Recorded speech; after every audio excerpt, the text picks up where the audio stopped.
had been first introduced by the staff of the prince about 1/2 million years ago, the making of clay vessels had practically ceased for over 150,000 years. Only the Gulf Coast pre-Sumerian Nodites continued to make clay vessels. The art of pottery making was revived during Adam's time.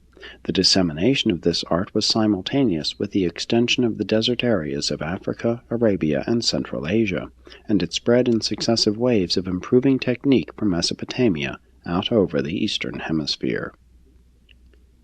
These civilizations of the Andite age cannot always be traced by the stages of their pottery or other arts. The smooth course of human evolution was tremendously complicated by the regimes of both Dalmatia and Eden. It often occurs that the later vases and implements are inferior to the earlier products of the purer Andite peoples. 3. Cities, manufacture, and commerce. The climatic destruction of the rich open grassland hunting and grazing grounds of Turkestan, beginning about 12,000 BC, compelled the men of those regions to resort to new forms of industry and crude manufacturing. Some turned to the cultivation of domesticated flocks, others became agriculturists or collectors of waterborne food. But the higher type of Andite intellects chose to engage in trade and manufacture.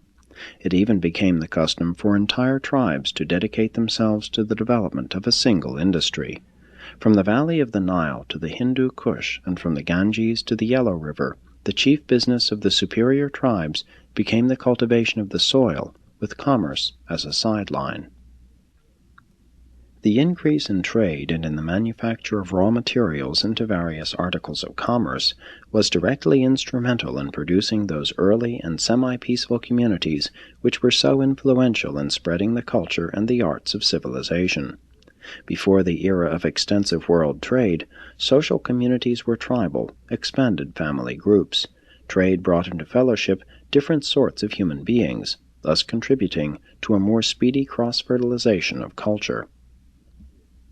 About 12,000 years ago, the era of the independent cities was dawning, and these primitive trading and manufacturing cities were always surrounded by zones of agriculture and cattle raising. While it is true that industry was promoted by the elevation of the standards of living, you should have no misconception regarding the refinements of early urban life. The early races were not overly neat and clean, and the average primitive community rose from 1 to 2 feet every 25 years as the result of the mere accumulation of dirt and trash. Certain of these olden cities also rose above the surrounding ground very quickly because their unbaked mud huts were short-lived, and it was the custom to build new dwellings directly on top of the ruins of the old. The widespread use of metals was a feature of this era of the early industrial and trading cities. You have already found a bronze culture in Turkestan dating before 9000 BC, and the Andites early learned to work in iron, gold, and copper as well. But conditions were very different away from the more advanced centers of civilization. There were no distinct periods such as the Stone, Bronze, and Iron Ages. All three existed at the same time in different localities. Gold was the first metal to be sought by man. It was easy to work, and, at first, was used only as an ornament. Copper was next employed, but not extensively until it was admixed with tin to make the harder bronze. The discovery of mixing copper and tin to make bronze was made by one of the Adamsonites of Turkestan, whose highland copper mine happened to be located alongside a tin deposit. With the appearance of crude manufacture and beginning industry, commerce quickly became the most potent influence in the spread of cultural civilization. The opening up of the trade channels by land and by sea greatly facilitated travel and the mixing of cultures, as well as the blending of civilizations. By 5000 BC, the horse was in general use throughout civilized and semi-civilized lands. These later races not only had the domesticated horse, but also various sorts of wagons and chariots. Ages before, the wheel had been used, but now vehicles so equipped became universally employed both in commerce and war. The traveling trader and the roving explorer did more to advance historic civilization than all other influences combined.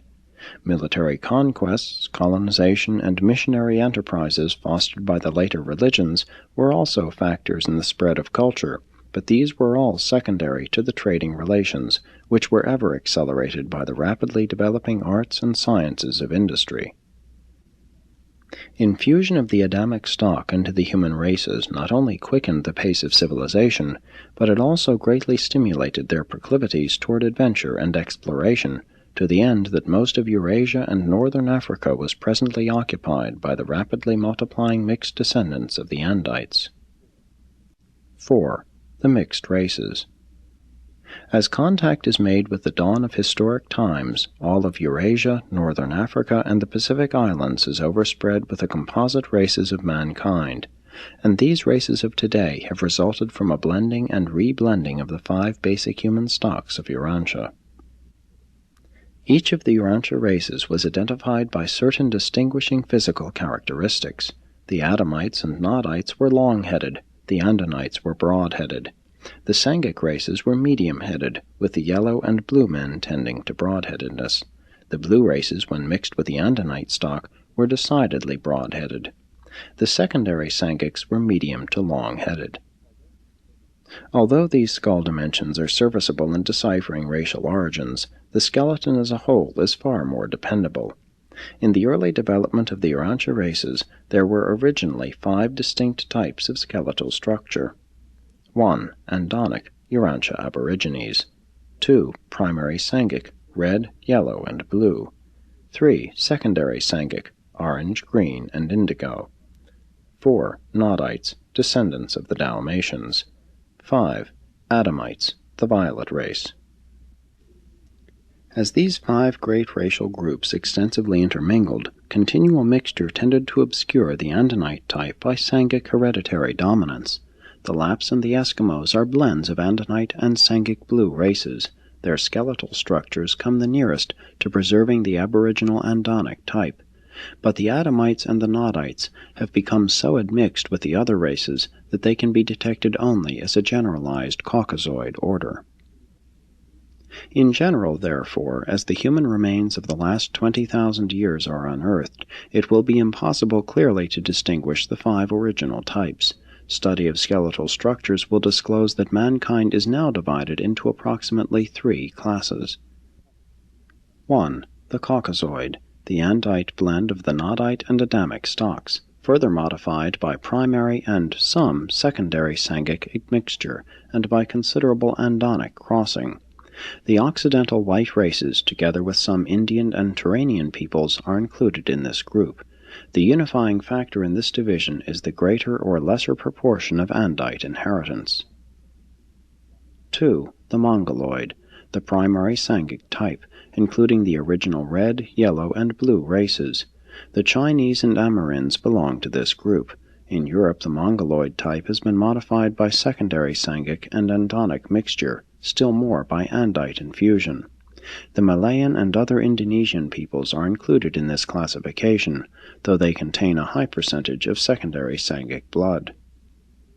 3. The Negroid, the secondary Sanghic type, which originally included the orange, green, and indigo races. This is the type best illustrated by the Negro, and it will be found through Africa, India, and Indonesia wherever the secondary Sanghic race is located. In North China there is a certain blending of Caucasoid and Mongoloid types. In the Levant the Caucasoid and Negroid have intermingled. In India, as in South America, all 3 types are represented. And the skeletal characteristics of the 3 surviving types still persist and help to identify the later ancestry of present-day human races. 5. Cultural society. Biologic evolution and cultural civilization are not necessarily correlated. Organic evolution in any age may proceed unhindered in the very midst of cultural decadence. But when lengthy periods of human history are surveyed, it will be observed that eventually evolution and culture become related as cause and effect. Evolution may advance in the absence of culture, but cultural civilization does not flourish without an adequate background of antecedent racial progression. Adam and Eve introduced no art of civilization far into the progress of human society, but the Adamic blood did augment the inherent ability of the races and did accelerate the pace